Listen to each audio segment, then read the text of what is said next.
Lead India के सभी दर्शकों को भारत माता की जय। वंदे मातरम। गणपति बप्पा। मोरया। दोस्तों, राजनीति क्या होती है आज हम विजय भाई पाठक से सीखेंगे। सबसे पहले तो हम इनके यहाँ पे गणपति बप्पा का आगमन हुआ है और ये 5वां दिन भी हो गया है। विसर्जन के लिए भी हम तैयारी कर रहे हैं, लेकिन आज हम उनसे जानने के लिए आए हैं कि जो राजनीति माहौल महाराष्ट्र में चल रहा है वो किस तरह से आप देखते हैं, क्या होना चाहिए। और वोट चोर गद्दी छोर का भी एक नारा चल रहा है, तो वो कितना सत्य है, कितनी प्रामाणिकता है और राजनीति किस तरह की होनी चाहिए, राजनीति में क्या चीज़ें एक नयापन आनी चाहिए ताकि आज के युवा पीढ़ी को उस चीज़ों की सीख मिले। और बीएमसी इलेक्शन है तो गणपति बप्पा से क्या मांगे हैं। नमस्कार विजय जी, कैसे देखते हैं आज आपके यहाँ गणपति बप्पा का कई सबसे पहले मैं सभी देशवासियों को गणेश चतुर्थी की ढेर सारी शुभकामनाएं कहना देना चाहूँगा। जैसा भी आपने कहा, वोट चोर का जो नारा चल रहा है आजकल, गणपति बप्पा का माहौल है, इस समय राजनीतिक बातें नहीं होनी चाहिए, लेकिन फिर भी आपने अगर कहा है चैनल न्यूज़ का है नहीं तो ठीक है, लेकिन फिर भी जो लोगों ने ये मुद्दे उठाए हैं या कहें या किसी ने कहा है विपक्षी ने कि वोट चोर का जो चल रहा है, इन लोगों को पहले तो ये समझ में आना चाहिए, जो यादी में ये लोग अपने लोगों को नाम दिखाते हैं, ये लोग जो कहते हैं कि एक एक लोगों के 4-4 नाम 5-5 नाम है, इनको पहले खुद को समझ में आना चाहिए।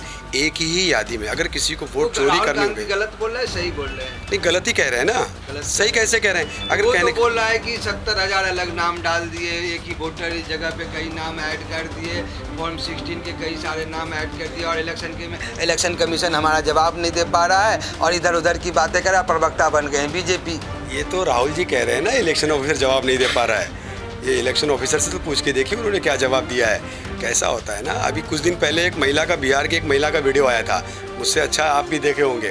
वो महिला ने साक्षात, जब उस महिला गांव की महिला थी, उस महिला को खाली बताया गया कि भाई आप वहाँ पर राहुल गांधी जी आ रहे हैं, तेजस्वी जी आ रहे हैं, आप वहाँ पर चलिए, आपका नाम कट गया। बेचारी गांव की महिला थी, डर गई, मेरा नाम कट गया। वो पहुँच गई, राहुल जी को उन्होंने कह दिया कि राहुल जी हमारे 6 परिवार के लोगों का नाम नहीं है, तेजस्वी कहते हमारे लोगों का नाम नहीं है। अब वो तो बेचारी महिला गाँव की है, उसको क्या पता था। जब उसके ऊपर जांच की गई, सच में इस महिला का नाम कटा है क्या, तो पता चला कि उस महिला का नाम कटा ही नहीं था, उसको भ्रमित किया गया। वो गांव की महिलाओं को अपने एक एजेंडा बना के उसको यूज किया गया। वो महिला ने उसको नाम देखी कि उनके सारे 6 के 6 परिवार का लोग का नाम था, उसमें कोई धांधली नहीं हुई थी। सर, हम आपसे ये जाने, आप पढ़े लिखे हैं, एजुकेटेड हैं आपके, तो सर मैं आज ये जानने के लिए आया हूँ कि ये 8वीं फेल 9वीं फेल या लाठी डंडा वाले लोग, बंदूक की नाल पे जो राजनीति होती थी, क्या किस तरह के आज की राजनीति है और किस तरह की राजनीति एक सही राजनीति, सही मार्गदर्शक राजनीति जिससे हमारे देश को विकास हो, उन्नति हो, तो कैसा राजनीति होनी चाहिए? देखिए, राजनीति कैसे होनी चाहिए तो ठीक है, लेकिन जो पहले के लोगों ने जो रास्ता बनाया था, सच में देखा जाए तो अभी इस समय युवा पीढ़ी है जो देश को आगे ले जाने का कार्य कर रही है। तो कहीं ना कहीं भारतीय जनता पार्टी और हमारे नरेंद्र मोदी जी ने युवाओं को एक अच्छी योजनाएं दी है, युवाओं को बढ़ने का मौका दिया है।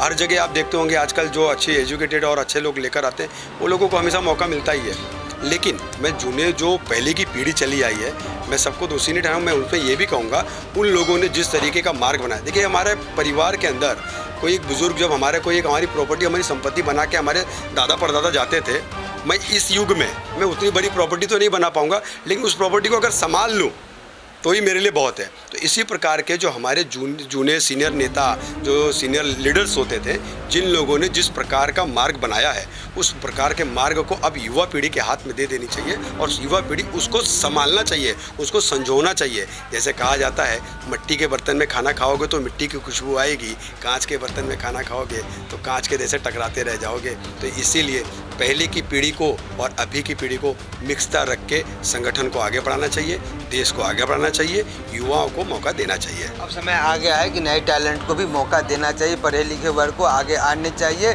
समाज में अब तक ये बोला जाता है, यार मेरा क्या राजनीति से दूर दूर तक नाता नहीं है। 100 में से अगर 90 लोग पढ़े लिखे लोग को पूछा जाए, बच्चे को पूछा जाए, बच्चे क्या बनोगे, तो IAS, DSP, SP, collector, doctor, engineer, कोई राजनेता में आने को तैयार नहीं है। जब तक हम आएंगे नहीं तो कीचड़ साफ कैसे होगा, और कीचड़ में ही तो कमल खिलते हैं। तो आपको आना तो ज़रूर पड़ेगा। लेकिन हम आज जानने के लिए ये भी आए हैं कि मुंबई का बारिश सब का पोल खोल के रख दिया है, जगह जगह पे गटर जाम, नाला, कचरा सब जगह देखने को मिलता है। तो सर, ये किसकी दायित्व बनती थी, क्यों पानी लग गया, क्यों इसकी साफ सफाई नहीं हो पाई? नहीं, ऐसा नहीं है साफ़ सफाई नहीं हो पाई, साफ़ सफाई तो हुई है।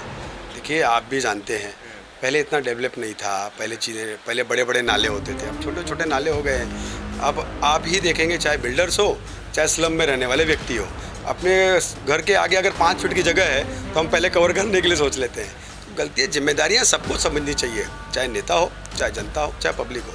जब मालूम है आपको रोड के ऊपर जो कचरा फेंकने का जो स्लम में चलता है, उस स्लम का फ़ोटो हम लोगों को बहुत बार आता है कि हमारे एरिया में कचरा फेंका हुआ है, उस कचरे को आप उठवा दीजिए। तो हम लोग बीएमसी वाले को कंप्लेंट करते हैं, बीएमसी की गाड़ी आती है, कचरे को उठाती है, लेकिन आप कचरे को उठाते बराबर आप 1 घंटा वहाँ खड़े रहिए, वही कचरे का भरमार आपको वापस से वहीं दिखेगा। कंप्लेंट करने वाला व्यक्ति जब 1 घंटे बाद वापस आता है और वही फ़ोटो फिर पाता है तो मुझसे कहता है, अरे आपने तो कंप्लेंट ही नहीं की। अब उसे कैसे समझाए? 1 घंटा पहले हमने साफ़ किया था। स्लम ऐसा जगह है, स्लम वाले को कचरा फेंकने के लिए बस वही जगह मिल जाती है, तो उसमें जगह होता है।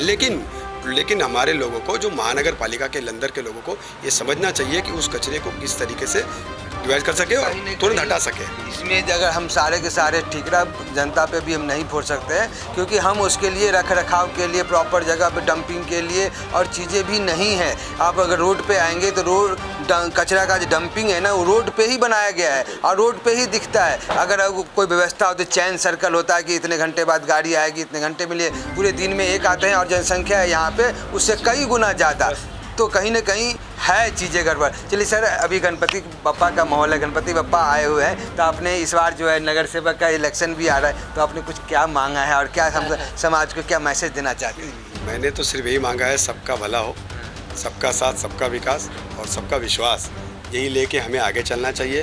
रह गई बात महानगर पालिका की, पब्लिक सब जानती है। एक छोटा सा परिचय दीजिए। देखिए, मेरा नाम विजय पाठक है, मैं वर्सोवा विधानसभा का यहाँ का समर्थ नगर का मंडल अध्यक्ष हूँ और भारतीय जनता पार्टी ने मुझे महानगर पालिका का वर्सोवा विधानसभा का सहयोगी नियुक्त किया है कि महानगर पालिका के अंदर हम अच्छे तरीके से नेतृत्व कर सके और अपने लोगों को ज़्यादा से ज़्यादा महानगर पालिका में भेज सके। मेरा नाम सुनील मौर्य है, मैं वर्सोवा विधानसभा समर्थ नगर मंडल का महामंत्री हूँ। सर, आप पप्पा से अपना भक्तिभाव गमछा भी लिए हुए, स्वागत समारोह भी हुआ है, स्वागत भी किया है, तो कैसे देखते हैं? पप्पा से क्या मांग रहे हैं, क्या बोलना चाहेंगे जो आने वाले सालों में कैसा होना चाहिए? पप्पा तो बिगर मांगे हुए थे, तो पप्पा से क्या मांगे? तो अभी पता है, इनको सब पता है, सब कुछ देते हैं, उनको से हम क्या मांगे। तो सर, अभी क्या लगता है, अभी हमारा जो इलेक्शन है, आप किस तरह से देखते हैं? क्या दायित्व मिला है आपको? अभी शायद पदभार भी मिला है, तो अभी क्या दायित्व है और किस तरह से देखते हैं इस इलेक्शन को? अभी तो हम लोग विजय भाई के छत्र छाया में जो आदेश विजय भाई को इस बार नगर सेवक बनाने वाले हैं। 100% हम चाहेंगे कि हमारी पार्टी विजय भाई को टिकट दे और हम लोग विजय भाई को जिता के लेके आए। जहाँ से भी टिकट देगी वहाँ से हम काम करने के लिए तैयार हैं। जय श्री राम। जय श्री राम। तो आपको ऐसा लगता है कि विजय भाई को अगर ये दायित्व मिल जाता है, जीत के आ जाते हैं, तो सिर्फ फॉर्चूनर वाले हो जाएंगे कि हम लोग को पहचानेंगे भी या समाज जनता को पहचानेंगे, काम करेंगे प्रॉपर? देखो, विजय भाई झोपड़े से निकल के आए, पहले झोपड़ा साफ़ किए, अभी रोड साफ़ किए, अभी उनको पूरा ज़मीन से लेके ऊपर तक सब मालूम है कैसा काम किया जाता है। कि हेलीकॉप्टर से नहीं आए, हेलीकॉप्टर वालों को नहीं समझ में आता काम कैसा हो, लेकिन झोपड़े वालों को मालूम पड़ता है काम कैसा किया जाता है। अच्छा, देखिए, बीएमसी क्या होता है, मुद्दा क्या होता है? गटर, नाली, पानी और साफ़ सफाई, कचरा, डंपिंग, यही मुक्त होते हैं। तो है कैपेबल, वो कर लेंगे 100% कर लेंगे। तो हम आशा करते हैं कि विजय भाई को इस बार टिकट मिले, जीत के आए, और जीत के आए तो हम उनसे फिर से आएंगे और हम 6 महीना बाद उनसे पूछेंगे गटर, नाला, पानी, साफ सफाई कितना हुआ, और नहीं हुआ तो हम उनको पोल खोल करेंगे। धन्यवाद। भारत माता की जय। वंदे मातरम।